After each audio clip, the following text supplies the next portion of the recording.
North Dakota Governor Doug Burgum has just announced at his 4 p.m. News conference on this Monday that there are 3 new cases of coronavirus now in North Dakota.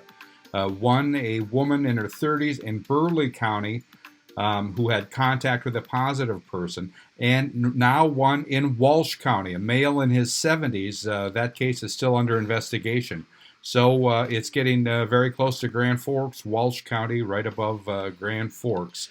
3 new cases in North Dakota. Here's Governor Burgum. Today, the North Dakota Department of Health confirmed 2 additional cases of novel coronavirus disease or COVID-19.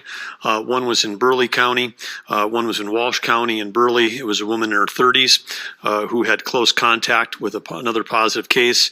In Walsh County, it was a male in his 70s, and that one is still under contact tracing investigation.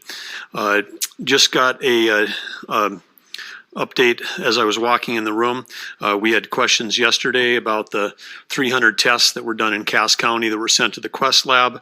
A batch of 30 of those just came back at 3:58, and one of those is positive from North Dakota. We do not have the county to report on that yet because that just came in.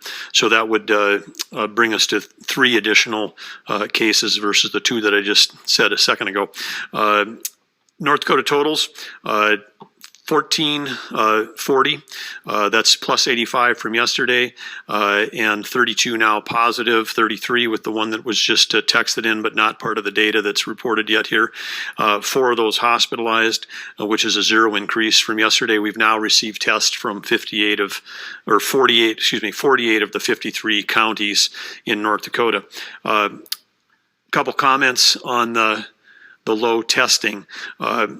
The 85 individuals from yesterday, we expect that some of the low testing results may have been just, people on a weekend. As often, a lot of medical activity slows down on weekends. There may be people that just weren't going in, but there were places to get tested over the weekend, obviously, and I'm certain that there'll be more tests that are being done today. We would expect that to go up. There's no delay right now at the state lab. The state lab is all set up and has no shortage of materials at the state lab.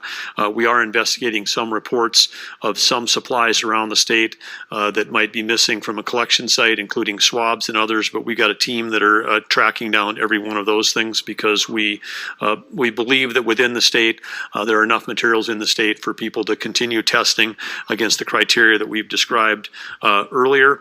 And again, one of those things that we do want to make sure in the testing we've talked about is that people who have been in contact with someone who's been positive, if you've traveled to a place that's a hot zone, that might be again a risk factor. If you are a medical worker, and I want to broaden that definition of medical workers to include first responders, because again, people that are working on the rural ambulance service, whatever it happens to be, we want to make sure that those individuals, if they think they've been in contact with a positive case or they may be showing symptoms, we want to get those folks tested right away so we can either isolate them or keep them in the workforce, one of the two.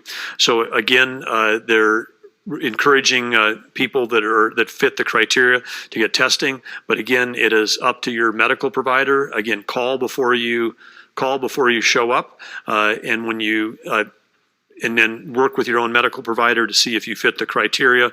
But again, we're making sure that the supplies exist for all of our medical providers to do the testing that they want to do. We are one of the states that is fortunate to, for the 3rd day in a row, have a relatively low increase in cases. This is not the situation in the rest of the United States, and it's not the situation in the rest of the world. And I would not want anyone to become complacent to some